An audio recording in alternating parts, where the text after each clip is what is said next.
Hi, good evening, dears. Good evening. Very good evening. तो अभी तक कनिष्का कौन कौन आ गया भाई? कंकाक्षी आ गई, Ashish Kumar, yes yes, Priyanka, Priyanka Soni, very good evening, very good evening, very good evening. अरे बस सब आ गए भाई, very good. Priya Kumar, very good. Sakshi, Rahul, Ravi, Ravi Bhagel, Ram Ram Ram Ram. Very very good morning, very good. कुछ जगह तो गुड मॉर्निंग भी कहेंगे अभी तो। हाँ ये ठीक है, वेरी गुड। बिल्कुल जी, राम राम भी है, गुड इवनिंग है। सारे जने आ गए? चलिए चलिए चलिए शुरू करते हैं। आ जाए सारे जने, आ जाए। यस। तो कल तक हमने क्या किया था एक बार चेक कर लीजिए, और कल में से कोई प्रॉब्लम आ रही हो तो चेक करो। हम लोगों ने कल शुरू किए थे मूलक यानी कि रेडिकल्स, एक बार चेक कर लेना। और रेडिकल्स के अंदर आपने रेडिकल कैसे बनते हैं, कितने नंबर के रेडिकल बनेंगे, और उसके नाम क्या क्या हैं, ये 2 पॉइंट अपन ने किए थे। एक बार चेक कर लीजिए।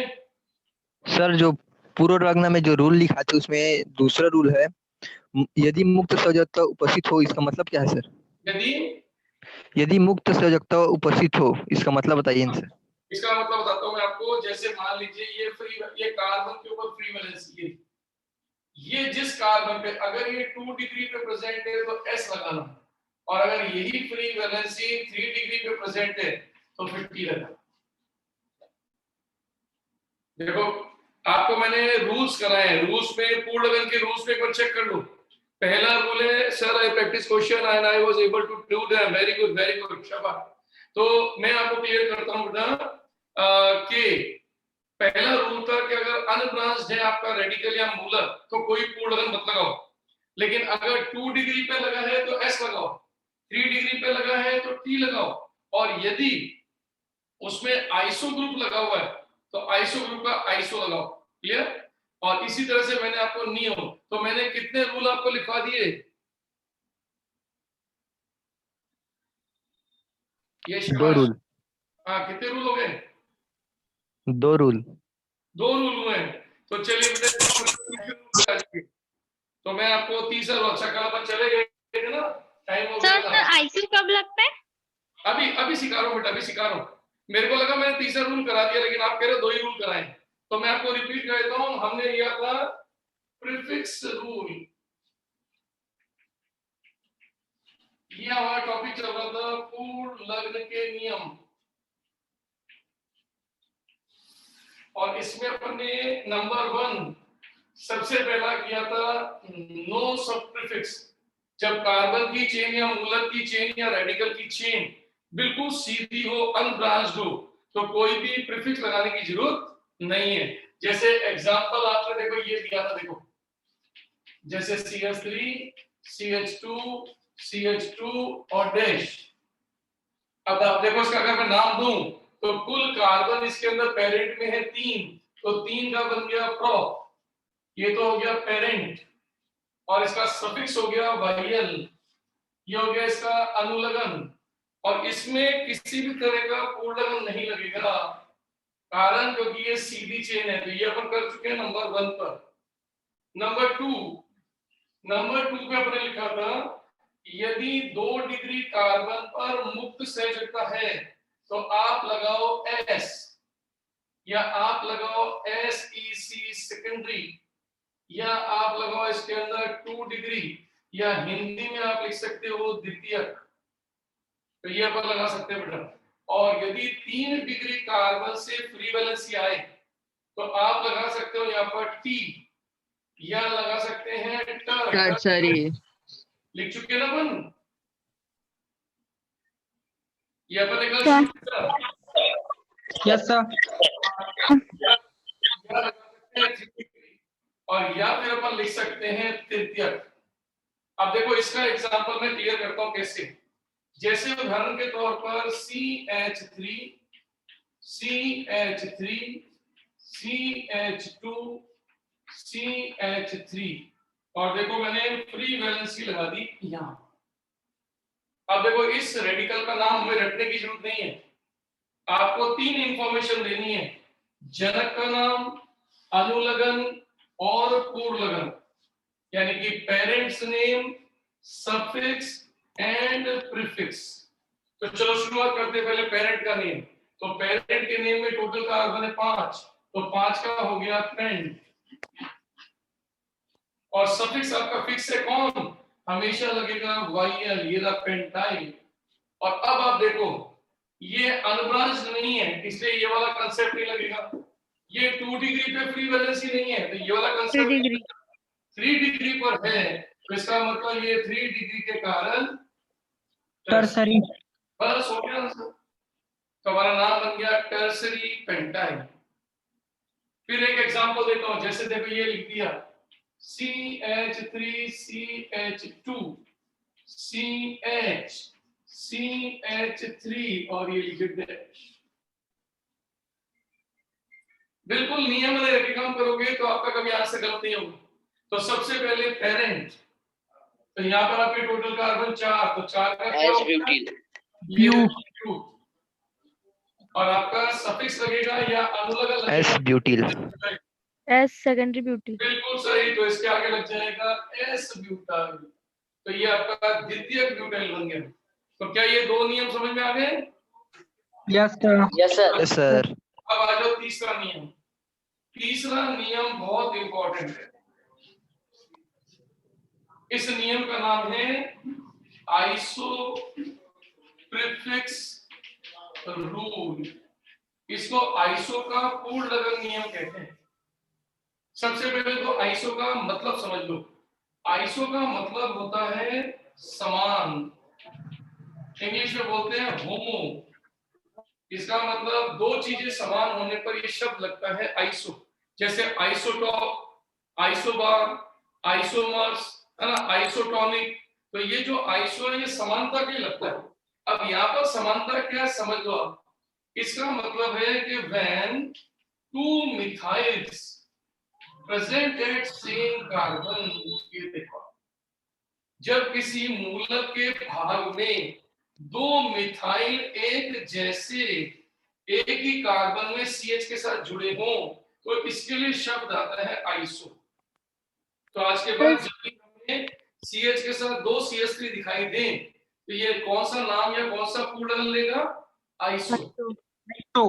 या फिर मैं इसकी परिभाषा ऐसे भी दे सकता हूं। इसी चीज को बोलने का तरीका ऐसे भी होता है, देखो CH3 CH CH3। तो मैं कह सकता हूं कि किसी मूलक या किसी भाग में दूसरे नंबर कार्बन पर एक मैथिल की साइड चेन हो जाए, एक शाखा के रूप में मैथिल निकल जाए। कौन सा नंबर कार्बन से? सेकंड से। तो देखो यही का यही चीज इसमें भी आ गई। तो इसको समझने के लिए 2 तरीके से समझा जा सकता है। यदि किसी मूलक या यौगिक के भाग में किनारे पर 2 मैथिल एक साथ एक CH पे प्रेजेंट हो तो सदैव कौन सा पूर्वलग्न लगेगा? आइसो। या मैं यूं कह दूं कि आइसो का मतलब होता है जब किसी मूलक या यौगिक या किसी भाग में सेकंड नंबर कार्बन से एक मैथिल साइड में निकल जाए, एक शाखा के रूप में निकल जाए, तो उतने भाग का नाम होगा आइसो। अब आप कहोगे कैसे? तो देखो मैं आपको समझाता हूं एक एग्जांपल से। मान लीजिए एग्जामिनर ने लिख दिया CH3 CH CH3 CH2 CH2 और डैश। अब आप देखो काम तो आपको यही करना है। सबसे पहले पेरेंट, तो पेरेंट में कितने कार्बन देखूं मैं? ये पेरेंट, ये अनुलग्न और ये पूर्वलग्न। तो सबसे पहले पेरेंट में गिनो कितने कार्बन? 5। 5। तो 5 के लिए शब्द आ जाएगा पेंट। और इसका अनुलग्न क्या हो गया? वायल। ये तो परमानेंटली फिक्स है, इसको तो याद ही करो, फिक्स कर लो। लेकिन अब इस जगह को देखो किससे भरोगे? तो देखो पहले चेक करो क्या ये आशाकित है? आपको नहीं, सब शाकित है, तो ये वाला नहीं लगेगा। क्या ये डैश 2 डिग्री पे है? No sir. तो ये वाला भी नहीं लगेगा। क्या ये 3 डिग्री पे है डैश? तो ये वाला भी नहीं लगेगा। लेकिन चेक करो ये कौन सा भाग आ गया? आइसो। आइसो, इसलिए नाम हो गया आइसो का पेंटाइल। आज के बाद आइसो आपका हो गया। ये अगर आपको कभी दिख जाए तो ध्यान रखना, पहले क्लियर कर दूं, जिस मूलक जिस यौगिक में जिस कंपाउंड में ये दिख जाता है तो ये हमेशा डोमिनेंट या प्रभावी होता है, इसका नाम लिखना जरूरी होता है। तो आइसो आपको दिख जाए तो ये आपका आइसो प्रभावी हो गया। अब आज के बाद तो 3 नियम समझ में आ गए? सर रिपीट करोगे? रिपीट कर दो सर हमेशा वो 2 डिग्री कार्बन से ही जुड़ा रहेगा सर? बेटा। देखो बताता हूँ मैं, अगर ये कल को मान लो ऐसा लिखा हुआ है, देखो ये देखो ये लो। अब आप अपने नियम को देखो, सबसे पहले आप देखो, चेक करके देखो, इसके पास कुल कार्बन 3, तो आपका हो गया प्रो। इस डैश के कारण अनुलग्न आ गया वाई। अब आप कह सकते हो किसी ने कौन सी जगह से निकल रहा है, कौन सी डिग्री से? 2 डिग्री से। तो आप कह दोगे एस, लेकिन मैंने शब्दावली क्या कहा है कि ये इतना प्रभावी है कि इस वाले पॉइंट को आपको कैंसिल करना पड़ेगा। तो अब इसका नाम एस नहीं आएगा, इसका नाम क्या हो जाएगा? आइसो। तो इसका नाम आइसो प्रोपाइल होगा, सेकेंडरी प्रोपाइल नहीं। और यही सिर्फ एक अपवाद, बाकी कहीं भी सेकेंडरी और आइसो साथ साथ नहीं आएंगे। टर्सरी और आइसो कभी साथ साथ नहीं आ सकते। इन दोनों के होने पर आइसो नहीं आता बेटा। अगर ये दोनों में से कोई भी दिख जाए तो आइसो दिख जाए तो पहले आइसो लिखा जाएगा, इन दोनों को नहीं देखा जाएगा। और ऐसा केस एक अकेला यही वाला है बस। यहाँ पर हम 2 डिग्री को 2 डिग्री ना कहकर क्या बोलते हैं?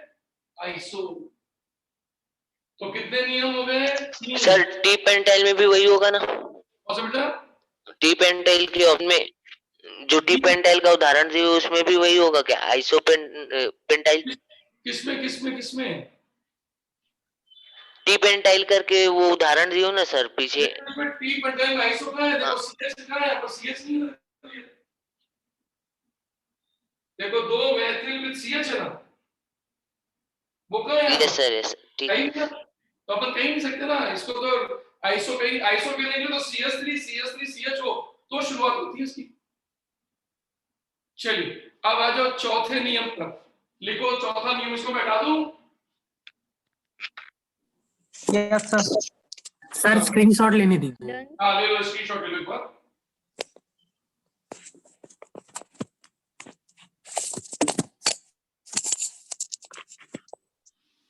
Done sir.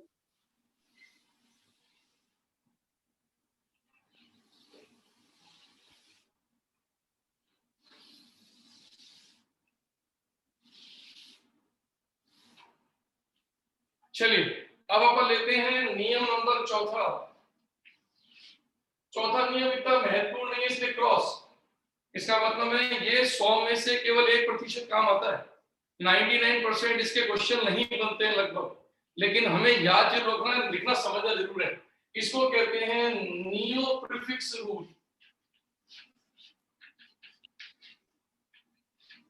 इसका नाम है नियो प्रीफिक्स रूल। इस नियो का मतलब समझ लो क्या है बेटा।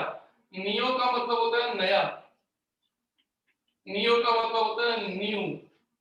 ये पहली बार आया था, इसलिए वैज्ञानिकों ने इसके नाम को न्यू से शुरू किया, क्योंकि 4 कार्बन तक ये दिखता नहीं कभी। इसकी स्टार्टिंग 5 कार्बन के मूलक से होती है। तो क्या होता है नियो का मूलक, मैं आपको बताता हूं। नियो मूलक होता है कि जब आपके सेकंड कार्बन पर एक नहीं, जिसमें यहाँ पर सेकंड कार्बन पर एक मैथिल है, जब सेकंड कार्बन पर 2 मैथिल हो जाए, ये देखो इसको कहते हैं न्यू, यानी चौराया। ये 4 degree carbon.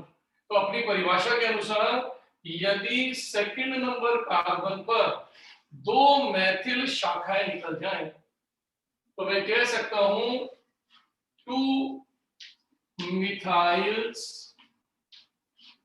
Eight second carbon. दूसरे नंबर के कार्बन पर 2 मैथिल श्रृंखलाओं का आना, जिसमें आप समझ जाओ 4 डिग्री कार्बन होगा। तो आज के बाद इस पूरे ग्रुप का नाम हो जाएगा न्यू। अब ये ग्रुप अगर आपको किसी मूलक या यौगिक में दिख जाए तो पूर्ण लगन की जगह इसको चिपका दो, नाम हो जाएगा न्यू। अब आप कहोगे कैसे? तो देखो मैं एग्जांपल समझाता हूं, समझना। CH3 CH3 CH3 CH2 CH2N dash.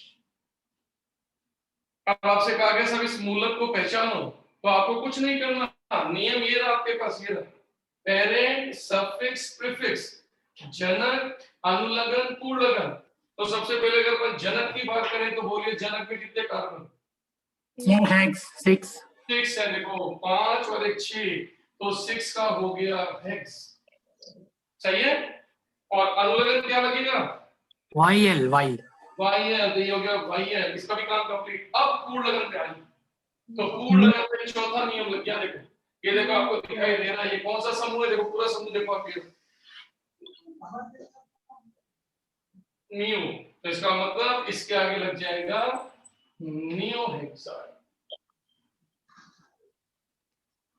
क्या मेरी बात समझ में आ गई? तो चौथा नियम आपका नियो का नियम हो गया। आपने ये तो रूल नंबर 4 को एक बार और रिपीट कीजिए सर।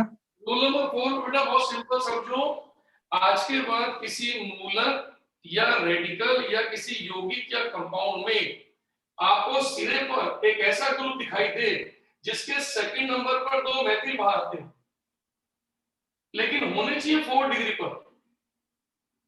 ऐसा नहीं कि आपने कल को ये हटा दिया तो फिर गलत हो जाएगा, क्योंकि फिर ये 3 डिग्री हो जाएगा तो 3 हो जाएगा टी।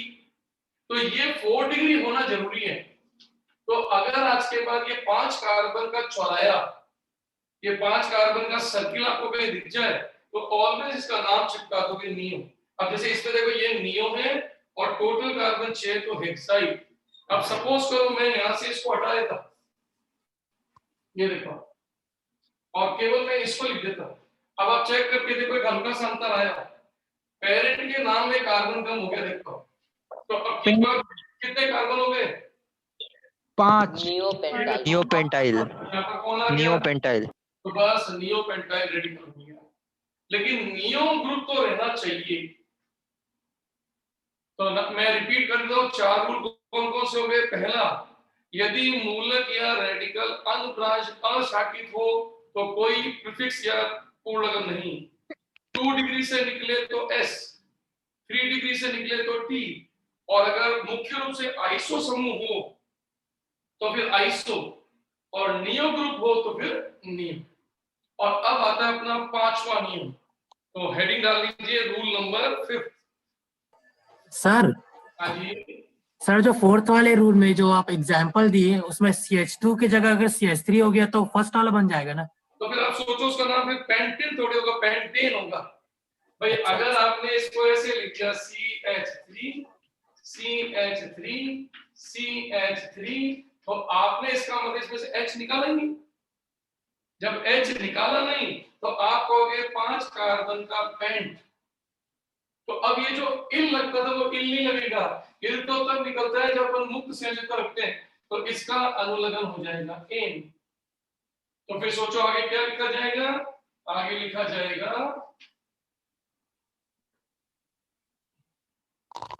अब इसका नाम नियोपेंटेन हो गया।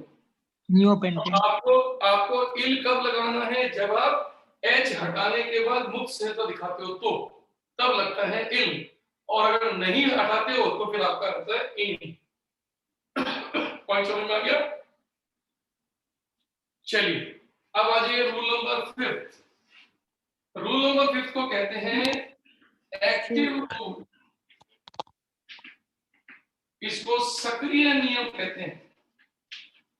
सक्रिय नियम हमारा 5वां रूल है एक्टिव रूल।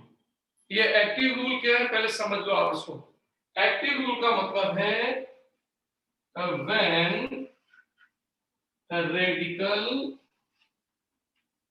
contains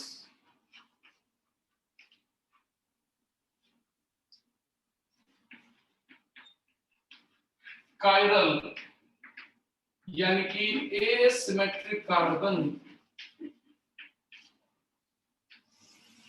ये when a radical contains asymmetric carbon। अब आप कहोगे सर ये क्या चीज है, तो मैं रिपीट कर दूं, जब आपका मूलक कोई कायरल कार्बन जिसको कहते हैं किरैल कार्बन रखे तो फिर समझना उसमें एक नया पूर्णलग्न और जुड़ जाएगा, और उसका नाम है एक्टिव यानी सक्रिय। अब पॉइंट आता है सर ये कायरल क्या है, तो आप सब अगर 12th पढ़े तो थोड़ा बहुत आपको नॉलेज होगी, लेकिन फिर भी मैं रिपीट करता हूँ किरेल क्या होता है। किरेल कार्बन का मतलब होता है एक ऐसा sp3 कार्बन, sp3 वो कार्बन होता है जिसकी 4 वैलेंसी होती है, देखिए 4 संयोजकता होती है। तो कहता है ऐसा sp3 कार्बन जिसकी चारों संयोजकता में कोई रिपीट ही ना हो। जैसे अगर तुमने यहाँ पर कोई प्रतिस्थापी A लगाया तो फिर आपका A रिपीट नहीं होगा, उसकी जगह B आ गया। देखो अब A और B नहीं आ सकते, देखो ये C आ गया, अब यहाँ पर आपका D आ गया। तो सोचो इसका मतलब हमें अपने मूलक में अगर आज के बाद कोई ऐसा कार्बन दिख जाए sp3 एकल बंधित जिसकी चारों संयोजकता अलग अलग हो, that means carbon sp3 carbon which contains 4 non identical substituents, या कह सकते हैं जो नॉन आइडेंटिकल या अलग अलग समूहों को अपने ऊपर चिपकाता हो, तो कोई भी चीज रिपीट नहीं होनी चाहिए। जैसे अगर मान लो मैंने यहाँ ए लिखा और मैंने यहाँ पर भी ए लिख दिया तो फिर मैं इसको किरेल या एक्टिव नहीं कहूंगा। मुझे एक्टिव कहने के लिए वो कार्बन ढूंढना पड़ेगा अपने मूलक में जो चारों को अलग रखता हो। तो इस समय आप चेक करके देखो ए बी सी और डी, तो आपका ए बी सी और डी कोई भी समान नहीं है। सर इसका मिरर इमेज नहीं बनता ना बेटा ये आइसोमेरिज्म का पाया है। अभी तो हम नाम देना सीख रहे हैं। मिरर इमेज बनना तो अपन कहेंगे इसको एनेंशियोमर, तो अपन वहां पढ़ेंगे समावेल का, है ना बेटा। अभी अपन एक टाइम एक छोटा सा काम कर रहे हैं, सिर्फ एक्टिव क्यों बोला जाए, तो एक शब्द का अर्थ पकड़ लो। एक्टिव इसलिए बोला जाए, सक्रिय इसलिए बोला जाए कि हमारे मूलक में एक ऐसा कार्बन आ गया जिसकी चारों संयोजकता कैसी है, अलग अलग। अब मैं आपको बताता हूँ कैसे, देखो समझना। यहां मैं आपको इसका एग्जांपल क्लियर करता हूँ।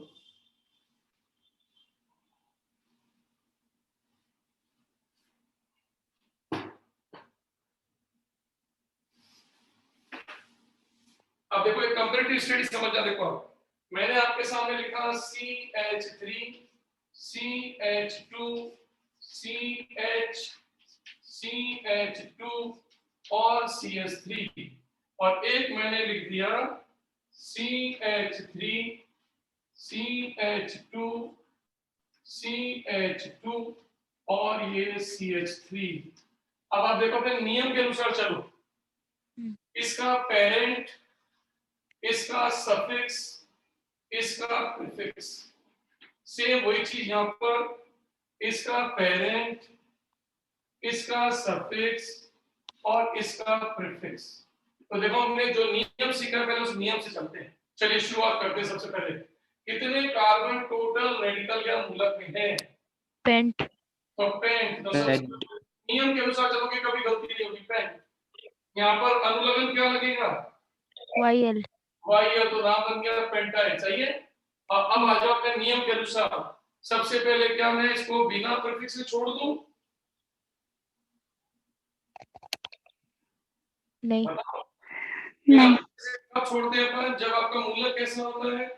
अशाखी। अशाखी। जबकि देखो तो शाखी, इसका मतलब इसमें पूर्ण लगाना पड़ेगा। अब बताओ इसमें कौन सा पूर्ण लगे, सेकेंडरी, टर्सरी, आइसो या नियो? टर्सरी। टर्सरी कैसे लगा बेटा? जल्दबाजी कर दी। टर्सरी क्यों बोले? सेकेंडरी। एक एक शब्दों पे सेकेंडरी बोले सर। सेकेंडरी हो गया आपका सेकेंडरी, तो इसका नाम क्या हो गया? सेकेंडरी। अब ढूंढना अपने को क्या है, समझो। हमें ढूंढना है कि क्या इसमें एक्टिव प्रीफिक्स लगेगा या नहीं, ये चेक करना है। तो देखो कैसे चेक करते हैं, यहाँ पर खड़े होके देखो, यहाँ पर कितने एच हैं? 3। इसका मतलब एच एच एच 3 एच आ गए। इसका मतलब इसको एक्टिव नहीं कह सकते। फिर यहाँ आ जाओ, इस पे कितने एच आ गए? 2। तो देखो एच और एच 2 बार आ गए, ये भी एक्टिव नहीं है। फिर यहाँ खड़े हो जाओ, तो आप चेक करोगे इसके पास ये वाला एथिल और ये वाला एथिल एक जैसा है, इसका मतलब ये भी एक्टिव नहीं है।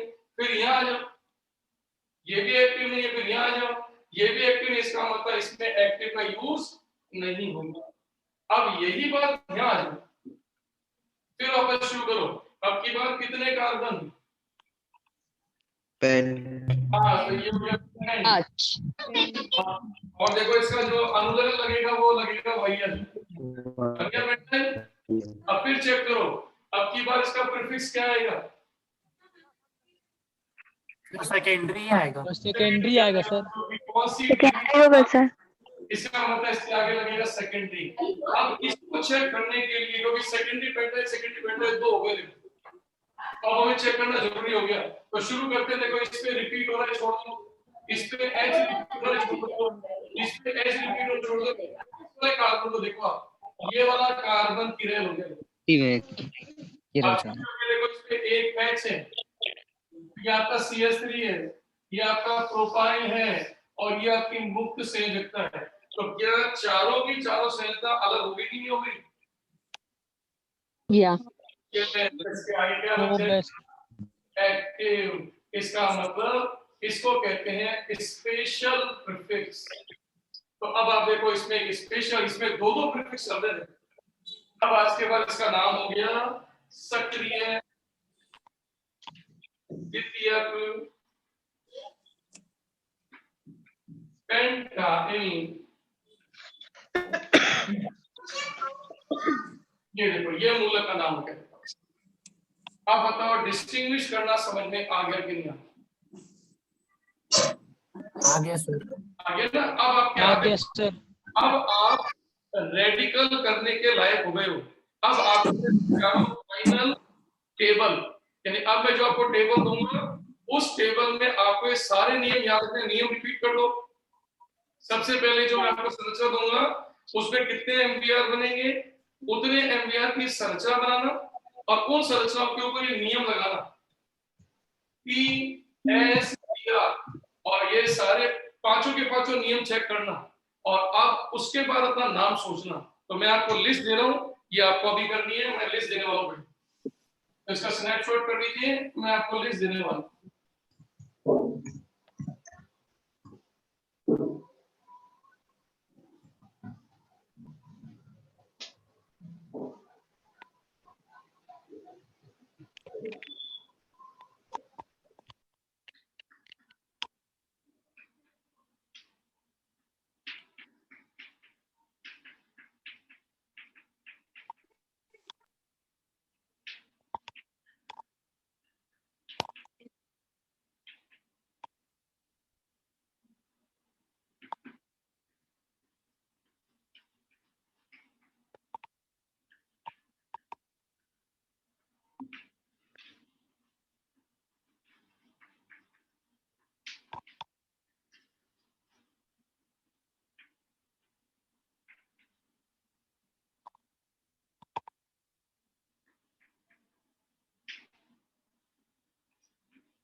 ये देखिए, मैंने आपको 8 रेडिकल दिए हैं, और आप इन 8 रेडिकल को अच्छी तरह देख लीजिए, और इनके नियम के अनुसार, ये नियम आपके पास जनक यानी पेरेंट, सफिक्स, प्रीफिक्स या स्पेशल प्रीफिक्स, इनके पूरे नाम दिया गया जो आठों के आठों। मैं आपसे मिलता हूँ 2 मिनट के बाद। ये चलिए शुरू हो जाइए।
यार एक्टिव के लिए लीनियर होना जरूरी है क्या? ये बताओ।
हाँ जी डियर्स, हुआ कि नहीं हुआ? वेरी गुड, सबसे हो रहा है भाई, वेरी गुड, शाबाश। हाँ बेटा, ये ध्यान रखो कौन है ये। एक मिनट। हाँ सही है। आईयूपीएसी नाम मत लिखो। जो बच्चे आईयूपीएसी लिख रहे हैं वो गड़बड़े बेटा। 1 मैथिल 2 मैथिल मत लिखिए, क्योंकि अभी नहीं आएगा ये। अभी अपन कॉमन नेम पे काम कर रहे हैं। कॉमन नेम का नियम सिस्टम है। इसमें आपको सेकेंडरी, टर्सरी, आइसो, नियो ये शब्दों का उपयोग करना है कि नहीं? इसलिए ध्यान करें शब्दों का चयन। आईयूपीएसी का नहीं लिखे, अभी आईयूपीएसी नहीं करना। चलिए चेक करते हैं अपन, देखो आप यहाँ पर। सर एक्टिव के लिए लीनियर होना जरूरी है क्या? क्या बेटा? एक्टिव वाला जो बताएं उसके लिए लीनियर होना जरूरी है क्या? कोई जरूरी नहीं है। एक्टिव को तो एक्टिव रूल होना चाहिए बस। कार्बन के ऊपर आप ये देख लेना, कोई भी sp3 कार्बन चारों वैलेंसी चारों से ज्यादा बना रखे वो एक्टिव देगा बस। अब देखो चेक करते हैं अपन, देखो शुरू करें। ये चेक करते हैं सर, हाँ बेटा। ये जो ये जो लास्ट 8 एक्टिव का थोड़ा सा को बताइए ना, थोड़ा सा कंफ्यूज लीनियर। चेक कर लेते फिर आंसर अपना आ जाएगा इसका। चलिए शुरू करते हैं सबसे पहले नंबर 1। तो नियम के अनुसार एक कार्बन का मैथ और इसका अनुलग्न या सफिक्स लगेगा YL, हो गया मिथाइल। और किसी तरह की ब्रांचिंग नहीं है तो कोई प्रीफिक्स नहीं, तो नियम को रिपीट करते जाओ। इसका मतलब इसका नाम हो गया मिथाइल और इसको रिप्रेजेंट करते हैं ME से। तो पेपर में अगर ये कभी सिंबल बन के आएगा तो ME कहलाएगा। आपका पूरा कंसेप्ट क्लियर हो गया। अब दूसरा आ जाओ, नंबर ऑफ कार्बन 2 का H, इसका सफिक्स हो गया YL और इसमें कोई ब्रांचिंग नहीं है तो कोई प्रीफिक्स लगेगा, नाम बन गया मिथाइल और इसको रिप्रेजेंट करते हैं बाय ET। बस इसको पक्का करते जाओ, कोई नया कंसेप्ट लगाने की जरूरत नहीं है। अब यहाँ जो नंबर ऑफ कार्बन 3, तो 3 कार्बन का प्रोप, अनुलग्न लगेगा, सफिक्स लगेगा YL, ये बन गया प्रोपाइल। सीधी श्रृंखला है, कोई प्रीफिक्स नहीं, तो ब्रैकेट के अंदर इसका रिप्रेजेंटेशन होगा PR, यानी ये प्रोपाइल है। अब इसमें आ जाओ, इसमें कुल कार्बन है आपके 3, तो 3 का प्रोप, अनुलग्न लगेगा YL, ये रहा YL। लेकिन अब आप चेक करके देखो इसमें कौन सा ग्रुप डोमिनेटली दिखाई देने लग गया? आइसो। इसीलिए इसके आगे लग जाएगा आइसो, तो इसको बोला जाएगा IPR। ये IPR, ये आइसोप्रोपाइल के नाम से फेमस सिंबल है। अब अपन आते हैं नियम, फिक्स रखो, नियम में कोई चेंज मत करो, नहीं तो आप अपने आप को कंफ्यूज कर लोगे। एक ही ट्रैक पे चलते रहो तो काम आसान हो जाएगा, रटो मत। अब देखो यही चीज यहाँ करते हैं, टोटल कार्बन 4, तो 4 का हो गया यहाँ पर आपका ब्यूट, इसका अनुलग्न हो गया YL। लेकिन अब की बार देखो इसका प्रीफिक्स क्या लगेगा? सब टर्सरी। टर्सरी, ये बन गया टर्सरी ब्यूटाइल, इसको सिंबल देते हैं TBU, ये बन गया TBU। देखो नाम बनते जाएंगे, बहुत सिंपल, रूल वही रखना है, रूल में कोई चेंज नहीं करना। अब यहाँ जो इसमें कुल कार्बन है 4, तो 4 आइसोब्यूटाइल और ये लग गया इसके अंदर सफिक्स YL। अब आप चेक करके देखो इसका प्रीफिक्स क्या होना चाहिए? आइसो। आपका आइसो, इसका मतलब बस जो दिखाई दे रहा है वो करते जाओ, कुछ भी नया करने की जरूरत ही नहीं। तो नाम बन गया आइसोब्यूटाइल। अब 7 नंबर पे आ जाओ, 7 नंबर पे कुल कार्बन है आपके पास 5, तो 5 का हो गया यहाँ पर पेंट,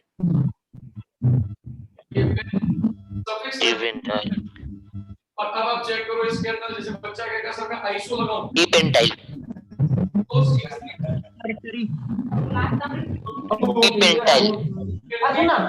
क्या नाम बन गया? तृतीयक पेंटाइल। पेंटाइल या टर्सरी पेंटाइल, यहाँ तक सही होगी। अब यहाँ जो, अब यहाँ पर आते हैं, नियम नहीं छोड़ना क्योंकि ध्यान में घटी, तो अब नियम के अनुसार आइसोपेंटाइल, सक्रिय द्वितीयक पेंटाइल। देखो ये हो गया पेन और इसका अनुलग्न लगेगा तो YL। अब आप गौर से देखो इसके पास ये ग्रुप कौन सा आ गया? Iso pentyl. लेकिन अब आप चेक करके देखो स्पेशल पॉइंट इस वाले में, क्योंकि 5 कार्बन के बाद या 5 कार्बन से एक्टिव के लिए तैयार रहा करो। 4 कार्बन तक एक्टिव नहीं देखते वर्ड, 4 कार्बन तक के मूलकों में एक्टिव नहीं लगता। एक्टिव आवाज नहीं आ रहा है सर। तो अब सोचो क्या इसमें एक्टिव लगने की आवाज नहीं आ रहा है सर। बिल्कुल देखो, चेक करो, इस कार्बन पे खड़े हो तो रिपीट हो रहा है, छोड़ दो। इस कार्बन पे खड़े हो, H रिपीट हो रहा है, छोड़ दो। इस कार्बन पे खड़े हो तो ये दो समान होंगे, छोड़ दो। लेकिन जब आप यहाँ खड़े हो गए देखो तो किराया आ गया, इसका मतलब इसमें क्या वर्ड जुड़ जाएगा? एक्टिव। तो देखो इसका नाम आ गया एक्टिव आइसोपेंटाइल। अब बताओ मेरी बात समझ में आई कि नहीं आई? आ गया सर। बिल्कुल सही। ये रेडिकल आपने जो सीखे अपने नियम को पक्का कर लो। जब भी एच के बाद एग्जामिनर कोई रेडिकल का स्ट्रक्चर दे तो आपको सिर्फ 3 नियम पहले करने हैं, पेरेंट, उसका सफिक्स और उसका प्रीफिक्स। और यदि 5 या 5 से ज्यादा कार्बन है तो फिर एक्टिव के बारे में सोचा। 4 कार्बन तक में कभी एक्टिव सोचने की जरूरत नहीं है। बढ़िया पर आगे चलिए साहब। तो अब हम बढ़ते हैं, हेडिंग चेंज कर लो। मैं आपको जा रहा हूं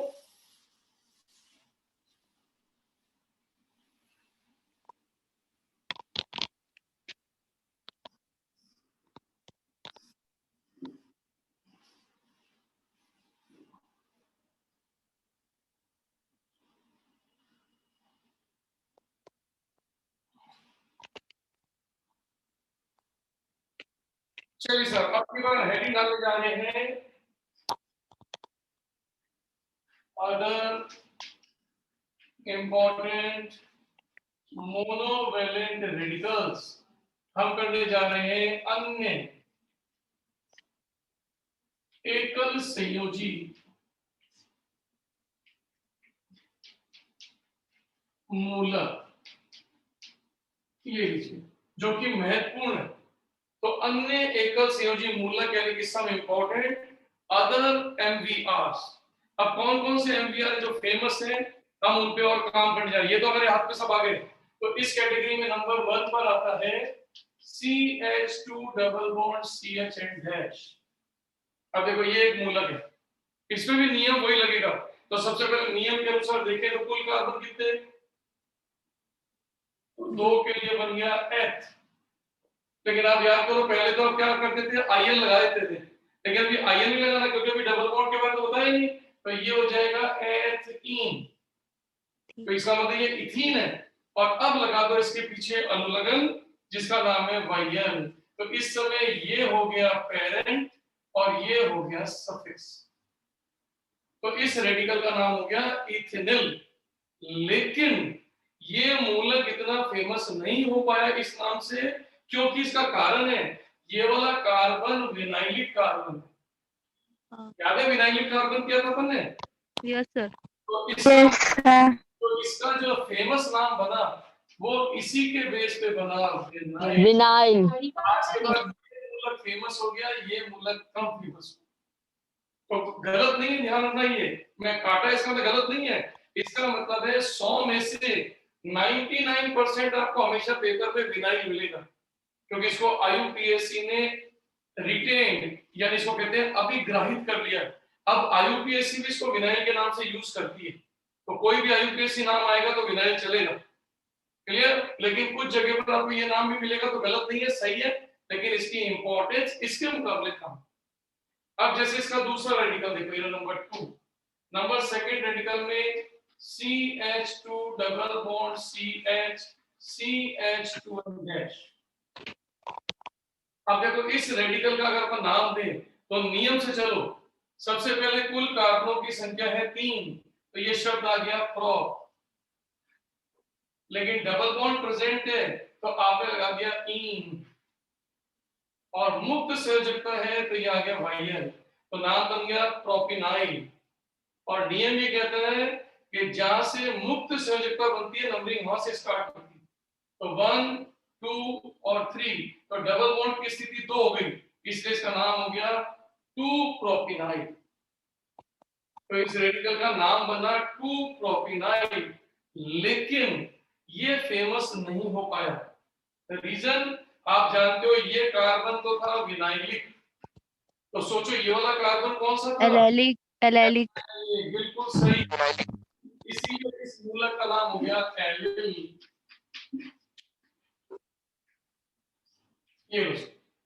ये फेमस हो गया। तो इसका मतलब ये 2 मूलक हमारे लिए बहुत महत्वपूर्ण हो गए। तो चेक कर लीजिए, 2 मूलक हैं, एक विनाइल और एक एलाइल, और एक में एक्स्ट्रा और कराया तो नंबर 3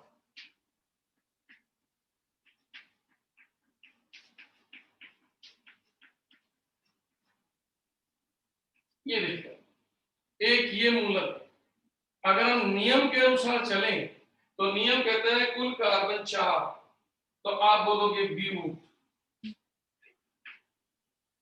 डबल बॉन्ड प्रेजेंट है तो आप कहोगे इन, लेकिन ये डबल बॉन्ड है कितने नंबर पे, तो नंबर दोगे तो 1 2 3 4, तो इसका नाम हो जाएगा 2 इन।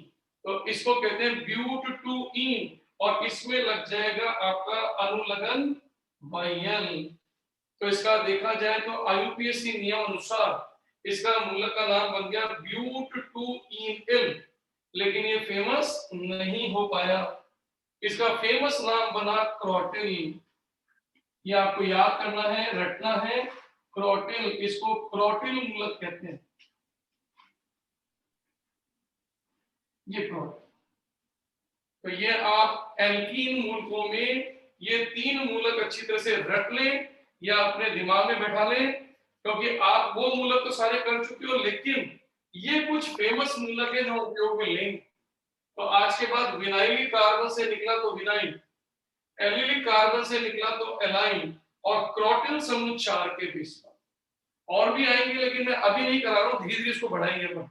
तो अभी जो काम के हैं उन्हें पहले देखते जाओ। तो नोट कर लीजिए आपके ये 3 स्पेशल मूलक। Yes sir.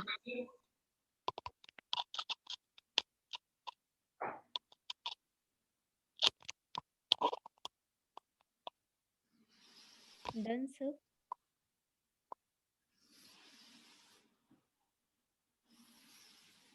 सर हाँ जी सर।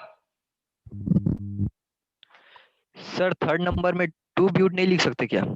लिख सकते हैं बेटा। 2 ब्यूटीन। आपको मैं हल्का सा हिंट दे दूं बेटा, 1993 से पहले ये जो 2 होता था ये जन्म के पहले लिख देते थे, है ना। लेकिन 1993 के बाद आईयूपीएसी ने नियम में परिवर्तन किया और ये कहा गया कि ये 2 किसका है।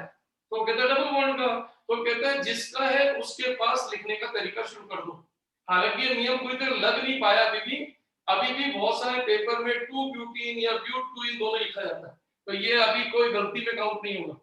आपने इसकी जगह पर इसको लिख दिया होता 2 ब्यूट इन और आई, तो भी अपने आप में सही था और ये भी सही। अभी कोई गलती नहीं, अभी नियम में कोई गलती नहीं है। लेकिन 1993 का नियम हो चुका है कि अब जिसका अंक है उसी के पास लिखा जाए, उससे पहले लिखा जाए, क्योंकि ये अंक ब्यूट का नहीं है, ये अंक डबल बॉन्ड का है। तो कहते हैं इसी के साथ लिखा जाए। तो दोनों अभी फिलहाल सही है। लेकिन अगर कोई कहे ज्यादा सही कौन सा है, ये बात, तो ये जो 2 है हमें पता है वो इन का है, लेकिन वो कहता है लिखने में भी उसके पास ही लिखो। ये नियम बन गया बेटा, नियम बदल दिया। 2nd नंबर में भी ऐसा प्रोब के बाद 2 लिख सकते हैं तो सर? इसके बाद 2nd नंबर में वाले जो एग्जांपल में प्रोब के बाद 2 लिख सकते हैं। सेकंड वाला एग्जांपल वही था। सेकंड वाला एग्जांपल को भी लिख सकते हो, प्रोब 2 इन 5। बिल्कुल सही, कोई दिक्कत नहीं, बिल्कुल लिख सकते हो। चलिए बेटा अब देखो अन्य मूलकों में अगर अपन आगे बढ़े तो देखो ये है आपका बेंजीन। ये बेंजीन आपको पता है, इस बेंजीन को अपन एक और नाम से भी अपन ने लिखा था बेंजीन, या आपको ध्यान है मैं लिखवाया था फिनाइलिक। और आपको ध्यान है इसमें केवल एक ही मूलक बनेगा। तो अगर मैं इसका एक मूलक बनाऊं H निकाल कर, तो देखो इसका जो मूलक बनेगा वो ये बनेगा। तो आप सोचो इसका नाम कैसे बनेगा, तो बहुत इजी। इसका नाम बनेगा, इसके पेरेंट का नाम है फीन, तो यहाँ पर लिख दीजिए पहले फिनाइल। बिल्कुल सही। और इसका अनुलग्न लगा दीजिए, बन गया फिनाइल। और आपने फेनिल नाम बहुत सुना है या फिनाइल नाम बहुत सुना है, तो अब आप समझ जाओगे हम इसको फेनिल क्यों कहते हैं, क्योंकि ये पीएच कार्बन है। देखो ये वाला कार्बन था पीसी, फिनाइलिक कार्बन, ये सारे कार्बन फिनाइलिक थे, और इस फिनाइलिक कार्बन से हमने H निकाला, तो उसके नाम पे इसका नाम भी क्या पड़ गया, फिनाइल। क्लियर? अब आप सोचो इसका एक नाम और हो सकता था, ये नाम तो बहुत फेमस हो गया, ये तो लगभग 100% यही चलता है, लेकिन मैं एक 0.01% नाम और बता देता हूँ। वो नाम यहां से भी निकल सकता है। आप देखो इस नाम का नाम है बेंजीन, तो आप इसमें लिख सकते हो बेंजीन, और इसका अनुलग्न क्या लगा दूं, बेंजीन। इसका नाम बेंजीन नहीं, गलती कर दोगे बोलने में, बेंजाइल। बेंजाइल। हाँ बेंजाइल, फिर गलती कर जाओगे। बेंजाइल मूलक अलग होता है बेटा, वो भी बताऊं। बेंजीनिल। इसका नाम है बेंजीनिल मूलक। बेंजाइनिल बेंजीनिल बेंजीनिल बेंजाइनिल मूलक। देखो ये है इसका नाम। बेंजाइल का बोलना गड़बड़ हो जाएगी बेटा, इसलिए मैंने, हालांकि ये नाम पेपर में 100 का 0.1% भी नहीं है, लेकिन अगर आप याद नहीं रख पाओ तो मत करना, कोई जरूरी नहीं है, लेकिन आपको हिंट दे दूं, फेनिल नाम खूब चलेगा। अब इसको प्रदर्शित कैसे करते हैं? इसको प्रदर्शित करने का तरीका ये भी होता है C6H5, या फिर इसको प्रदर्शित करने का तरीका होता है PH, ये शब्द है, और या फिर पेपर में इसको लिख सकते हैं फाइ से। तो आज के बाद इतने तरीकों से आप फेनिल मूलक को समझा या प्रदर्शित कर सकते हो।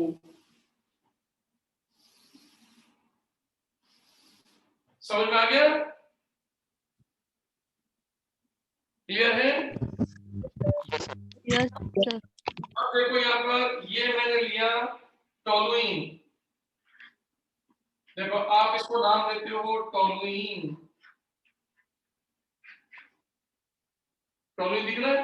अब देखो इस टोलुइन से 4 मूलक छुपे हुए हैं, इसमें से H निकालने पर आप 4 तरह के संरचनाएं बना सकते हो। 4 जगह से H निकल सकता है। आप कहोगे कहां से? देखो यहां से निकालोगे तो एक मूलक, तो देखो ये मूलक में बनाए तो कैसा दिखेगा, ये बन गया मूलक। अब बताओ इस कार्बन का कौन सा प्रकार था? ये तो था फिनाइलिक, तो ये कौन सा था? बेंजाइलिक। तो ये वाला कार्बन था बेंजाइलिक। अब देखो इसका नाम बन गया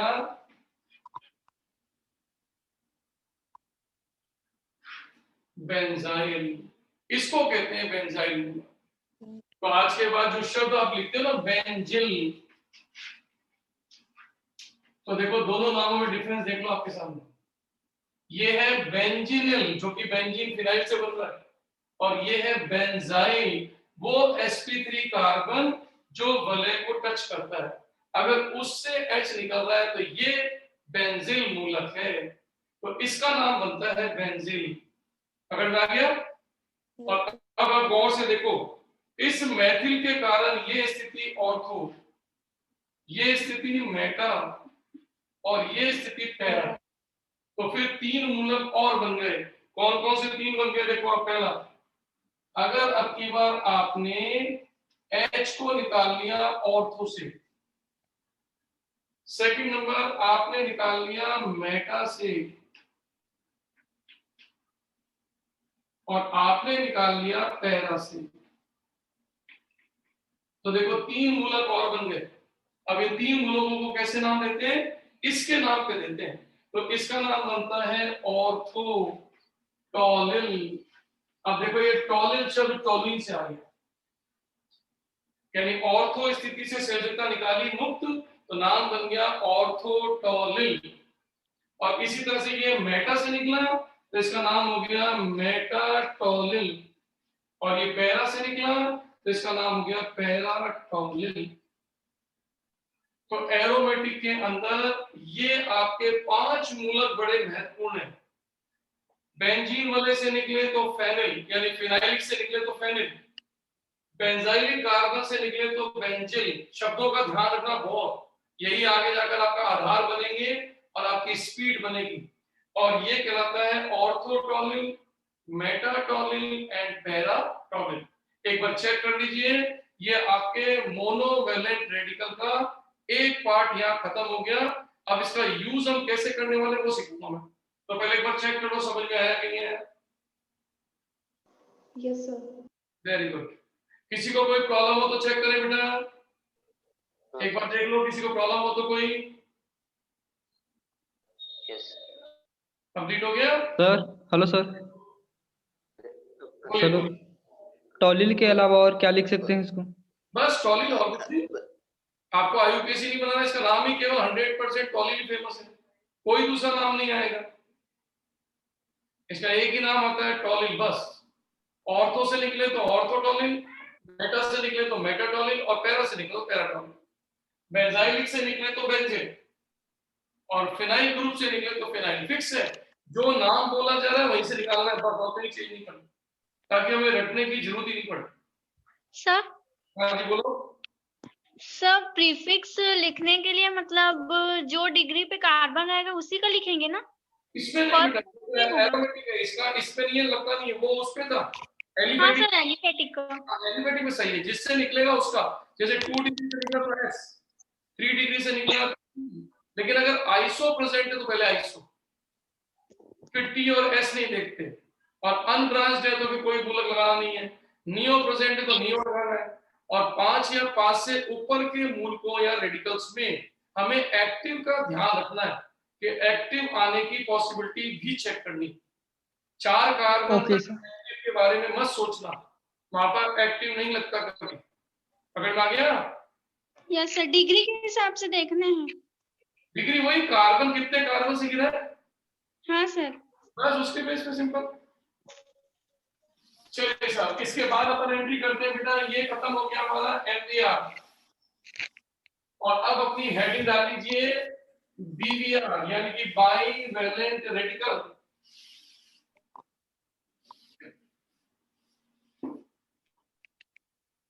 अब की बार हेडिंग डालेगा बाई वैलेंट रेडिकल,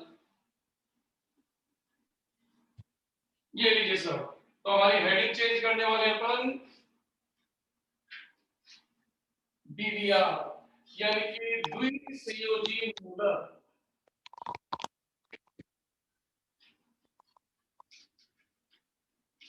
ये लीजिए सर, ये हेडिंग हमारी शुरू हो गई है।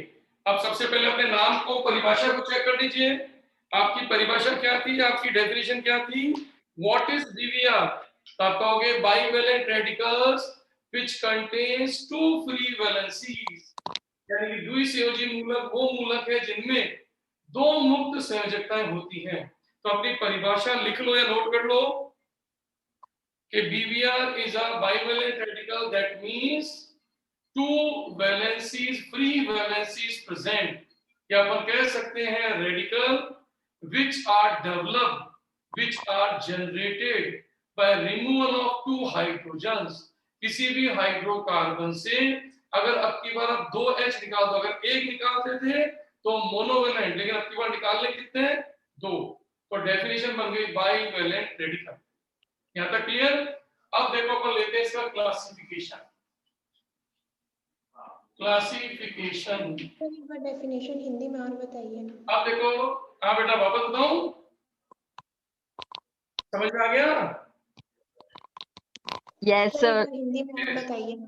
अब आ जाओ बेटा इसका वर्गीकरण। डेफिनेशन है बेटा, हिंदी में सर एक बार डेफिनेशन बता ये दीजिए। बहुत सिंपल है, किसी भी हाइड्रोकार्बन यौगिक से 2 हाइड्रोजन के निष्कासन पर बनी सक्रिय जाति, या वह मूलक जिसमें 2 मुक्त संयोजकताएं उपस्थित हो, द्विसंयोजी मूलक। नाम के अनुरूप चले जाओ, बस जैसा बोला गया वही परिभाषा है। द्विसंयोजी ऐसा मूलक जिसके अंदर 2 मुक्त संयोजकताएं हो, बस खत्म। अभी बताता हूं कैसे, देखो समझ में आ जाएगा। अब अपन करने जा रहे हैं इसका वर्गीकरण। वर्गीकरण का आधार क्या है? वर्गीकरण का आधार है on the basis of position of both valencies, अर्थात दोनों संयोजकताओं के बीच की पारस्परिक दूरी या उसकी स्थिति का आधार बनेगा। तो अपन क्या करने जा रहे हैं वर्गीकरण में? जो 2 संयोजकताएं मुक्त करने जा रहे हैं वो एक दूसरे के रिस्पेक्ट में लगी भी कहां है, उसके आधार पर हम इसका क्लासिफिकेशन करने जा रहे हैं। तो on the basis of position of both valencies, दोनों मुक्त संयोजकताओं की सापेक्ष स्थिति के आधार पर वर्गीकरण। तो आप कहोगे कैसे? तो देखो इसका वर्गीकरण करते हैं, ये लीजिए सर। सबसे पहला नंबर 1 पर अपन कहते हैं जैम। पहला शब्द आता है जैम बीवीआर। अब आप कहोगे सर ये जैम क्या है? तो जैम शब्द क्यों बोलते हैं? तो आप नीट के बच्चे हो तो आप जानते हो जैम बोलते हैं जेमिनी को। ये जेमिनी, जेमिनी का मतलब होता है जेमिन्यूल, तो जेमिनी या जेमिन्यूल का मतलब होता है ट्विंस यानी कि जुड़वा। तो ये जेमिनी शब्द का अर्थ होता है जुड़वा यानी कि ट्विंस। इसका मतलब शब्द बड़ा क्लियर हो गया कि यदि दोनों की दोनों मुक्त संयोजकताएं एक ही कार्बन से जुड़ी या निकली हो तो अपन उसको कहते हैं जैम। इसका मतलब आपके जेमिनी या जैम विक्रिया का मतलब हो गया बोथ फ्रॉम सेम कार्बन। इसका मतलब दोनों मुक्त संयोजकताएं यदि एक ही कार्बन से निकले तो अपन बोलते हैं उसको जैम। आप कहोगे कैसे? तो जैसे गौर से देखिए CH3 CH, पहले अपन एक निकालते थे तो मोनोवेलेंट, लेकिन अगर हम इसमें से दूसरी निकाल दें तो ये जैम। अब आप चेक करके देखो दोनों फ्री वैलेंसी, इसका मतलब ये बता रहा है कि यहाँ पर जो दो S थे वो हटके। तो आज के बाद किसी एक कार्बन से, मैं रिपीट करता हूँ बेटा, किसी एक कार्बन से दोनों फ्री वैलेंसी दिखाई दे तो आज के बाद ये कहलाएगा जैम बाई वैलेंट रेडिकल। अभी नाम नहीं है, अभी तो कैटेगरी है जैम। क्योंकि कैटेगरी में क्यों बोल रहा हूँ? क्योंकि देखो नंबर सेकेंड, अब की बार लेने जा रहे हैं अपन विसिनल बाई वैलेंट रेडिकल। जैसे जैम का मतलब होता है ट्विंस, वैसे विसिनल का मतलब होता है पड़ोसी। इसका मतलब होता है समीपवर्ती। इसका मतलब होता है एडजेसेंट। इसका मतलब होता है नेबर। इसका मतलब परिभाषा क्लियर हो गई कि अगर आपकी दोनों संयोजकता मुक्त एक दूसरे के पड़ोस से निकले, ये तो थी एक ही कार्बन से और ये कह रहे हैं पड़ोस से निकले। आपको भी पड़ोस से कैसे? तो गौर से देखो CH2 CH2, आप चेक करो देखो।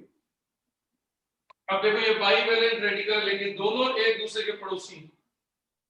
तो आज के बाद इसका नाम होगा विसिनल कैटेगरी।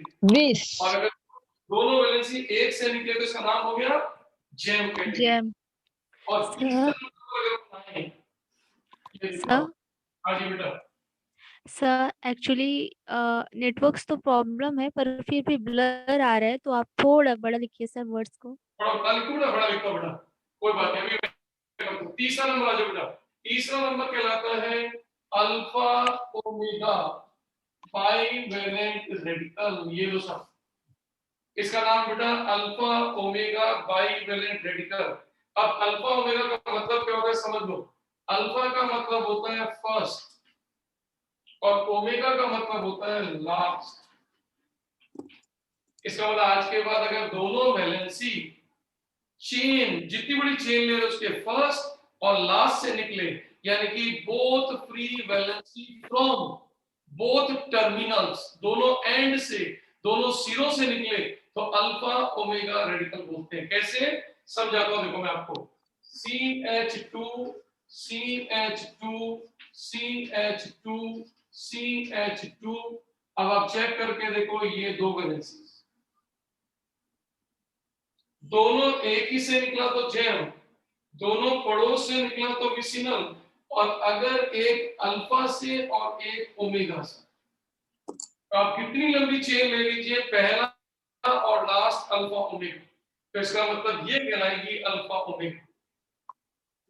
क्लियर है? दो में कभी अल्फा ओमेगा नहीं हो सकता क्योंकि दो में पड़ोसी हो जाते हैं। ये अल्फा ओमेगा शुरू ही 3 से होता है, तो इसका मतलब ये कैटेगरी कहलाती है अल्फा ओमेगा। और अब चौथी कैटेगरी कौन सी है वो समझ लीजिए। चौथी कैटेगरी का नाम है आइसोलेटेड। इसका नाम है आइसोलेटेड विवहार। आइसोलेटेड का मतलब होता है विलगित, ये कहलाता है विलगित यानी आइसोलेटेड। अब आइसोलेटेड की डेफिनेशन क्या हुई? आइसोलेटेड की डेफिनेशन हुई जिसमें ये तीनों नहीं आए। इन तीनों को छोड़कर यदि आपकी दो वैलेंसी कहीं भी लगे उसको आइसोलेटेड बोलते हैं। आपको देखो एग्जांपल समझाता हूं, आपको पकड़ में आएगी बात। जैसे उदाहरण के तौर पे मैंने 4 कार्बन ले ली। अब देखो मैंने फ्री वैलेंसी यहां लगा दी एक, अब मुझे दूसरी निकालनी है। तो अगर मैं दूसरी यहीं से निकालूं तो सोच के बताओ, ये jam, vicinal, jam jam isolated, jam होगा। तो ये तो हो गई आपकी जैम। वापस यहाँ पर आते हैं, 1 2 3 और 4, ये आपकी वेलोसिटी यहाँ से निकाल दी।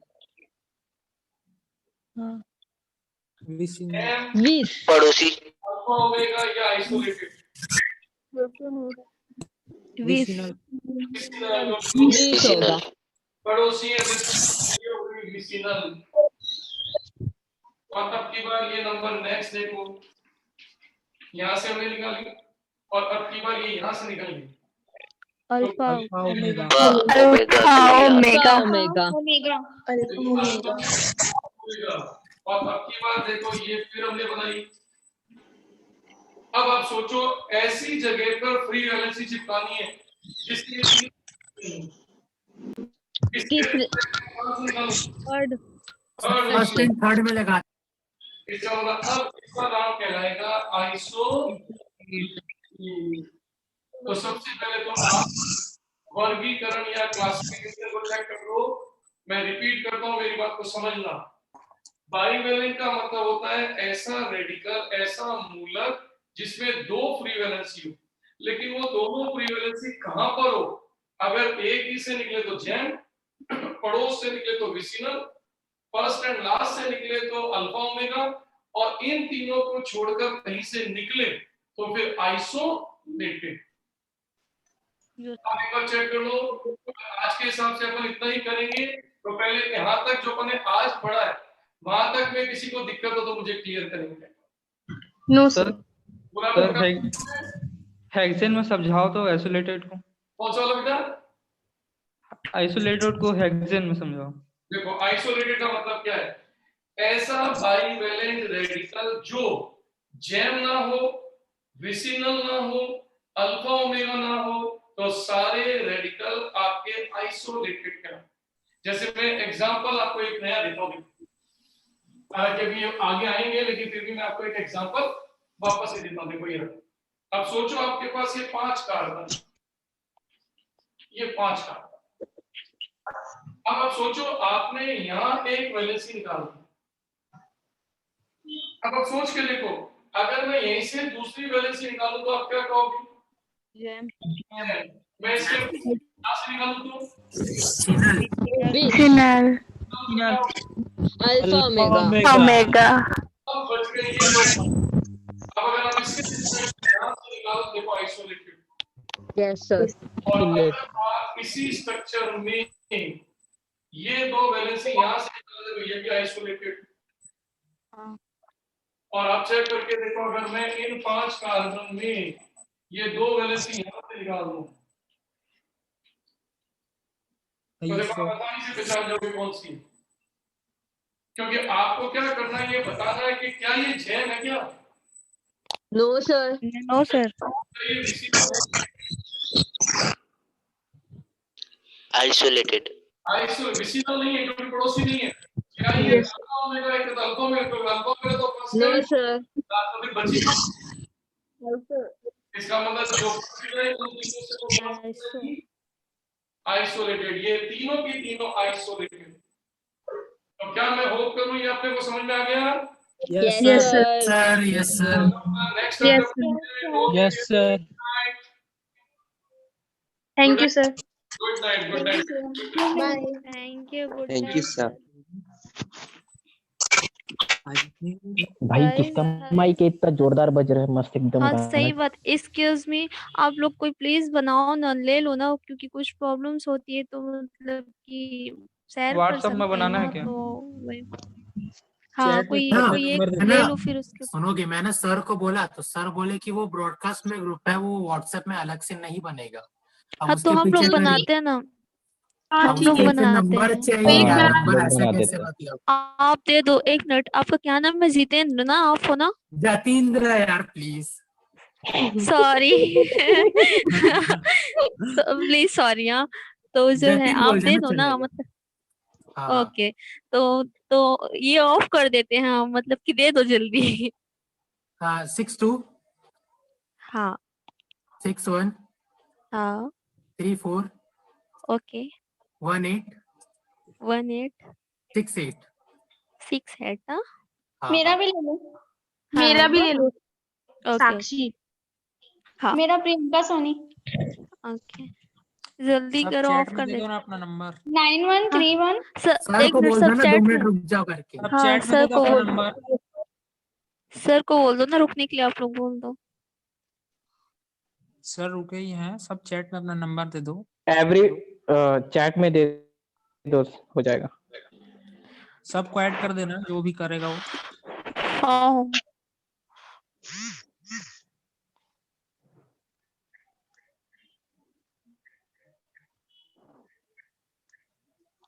फटाक से स्क्रीनशॉट ले लो फटाफट।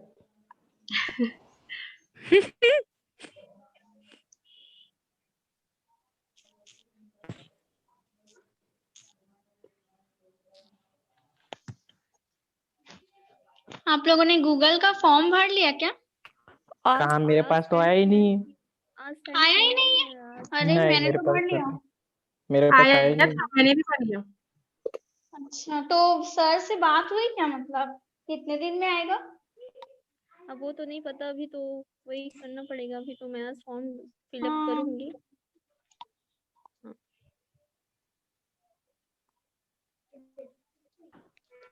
लिख रहे हो कि स्क्रीनशॉट ले रहे हो भाई लोग? स्क्रीनशॉट लो भाई। ग्रुप कौन बनाएगा? जतिंद्र आप भाई बना दो। बनाएंगे। हाँ हाँ वही जो जतिन बनाएगा बोलूंगी। वो सारे नंबर ले लीजिए। हाँ हाँ चलो ठीक है फिर। Okay bye bye, good night. अभी तो आएंगे ना, अभी बाय। फिजिक्स अभी में आओगे ना फिलहाल सब फिजिक्स की सब क्लास है। फिजिक्स। हाँ आप लोग कोई जेई वाले हो क्या इसमें? नहीं, नीट वाले हैं हम लोग तो। मैं भी नीटे वाला हूँ। जेई वाला है क्या कोई? कोई नहीं। नहीं सब नीट वाले हैं। सब नीट है। ठीक है जतिंद्र भाई बना दो ना, ऐड कर देना सबको। सबके नेम के साथ आ गया है ना नंबर? हाँ आई जाएगा। जतिंद्र तो चला गया। मैंने नेम नहीं लिखा है। हाँ मेरे नेम के साथ आ गया होगा, अलग से नेम नहीं लिखा है। हाँ ठीक है, जितना स्क्रीनशॉट है बस वो ही है।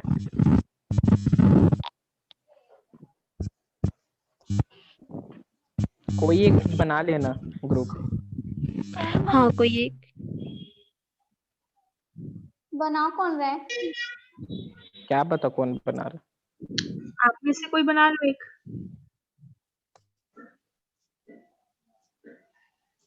ठीक है जी, आशीष कुमार। हाँ ठीक है भाई बना लेना आप। कोई भी बना लीजिए।